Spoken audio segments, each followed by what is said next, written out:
સુરેશભાઈ પાચાણી લીંબુ કાપે છે. મેહુલભાઈ ખોખર લીંબુનો રસ કાઢે છે. એને ડૉક્ટરે લીંબુ ખાવાનું કીધું છે. પછી આ ભાઈ અમારે નારિયેળના પાણી કાઢે છે નારિયેળમાંથી. પણ એક નાળિયેરમાં જેટલી એનર્જી મળે એટલી એનાથી ડબલ વહી જાય છે. ને સુભાષભાઈ અમારે નાળિયેર પાડે છે હરિયેથી. આ વિનુભાઈ ફૂલ લાઇટકાઈથી નાળિયેર પાણી પીવે છે. ફૂલ લાઇટકાઈ એમ. હા, એ વિનુભાઈ એટલે કરિયાવરમાં કાંઈ નહીં માગ્યું હોય, પણ અહીંયા તો કલાકે કાંઈક ને કાંઈક માગે છે. આજના સમયમાં એને કેરી જોઈ છે. કોઈ પણ હોય તો મોકલજો. વધારવાળા ખબર પડે. વસંતભાઈ મોટા જીંજુડિયાવાળા આજે દાળ બનાવવા આવ્યા છે અમારા ફામે. અને આ બધી વસ્તુ ગોંડલ મસાલાની છે અમારી. હવે દાળ બને જેમ જેમ આની પ્રોસેસ થતી જાય એમ પંચકુટી દાળ બનાવે છે. જેવી પ્રોસેસ થતી જાય એમ હું તમને બતાવતો જાય. આ બધું કટિંગ કરીને મૂકી દીધું છે. આ રોટલા છે. આ 3 રોટલા ખાવાવાળી વ્યક્તિ અમારા વિનુભાઈ છે. અને આ બધા અમારા સોસાયટીના બધા બેઠા છે. હવે દાળની અંદર મરચા, લીલા ધાણા, આદુ, મીઠો લીમડો બધું નાખીને કમ્પ્લીટ કર્યું છે. હવે દાળ બફાવવાની તૈયારી થઈ ગઈ છે.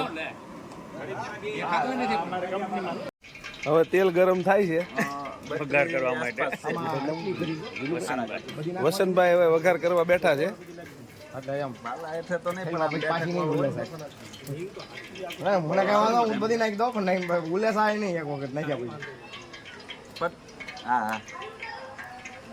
મેહુલભાઈ કડચો લઈને બેહી ગયા છે. ઘનશ્યામભાઈ વંડાવાળા નજર રાખી રહ્યા છે. ફણકી આવે છે તો મસ્ત સ્મેલ આવે છે. હા, સ્મેલ મસ્ત આવે છે. દાદા આપણે છે સોસાયટીના કે એટલો મોટો વહીવટ છે, પણ ઘડીક તો મને હજમ જ ન થયો. પછી કે આ રીતનો વહીવટ છે એનો લેવલ ત્યારે ખબર પડી. ભાઈ આમાં કેમ અંદાજો મારો મારે અમારું કાંઈક હોટલમાં બધા. વસંતભાઈ જીરાનો વઘાર કરીને હવે ગોંડલ મસાલાની હિંગ યુઝ કરે છે. ત્યાર પછી સૂકા મરચા નાખે છે વઘારમાં. હવે મેહુલભાઈ મસાલાની ડીશ આપી છે. એમાં લીલા મરચા અને આદુ લસણની પેસ્ટ નાખે છે. આદુ લસણની ને આદુ મરચા વઘાર થઈ ગયો છે.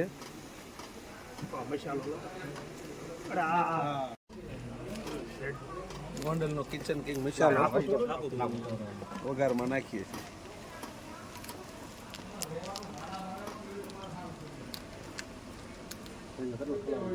બધું જ નાખી દેવાનું.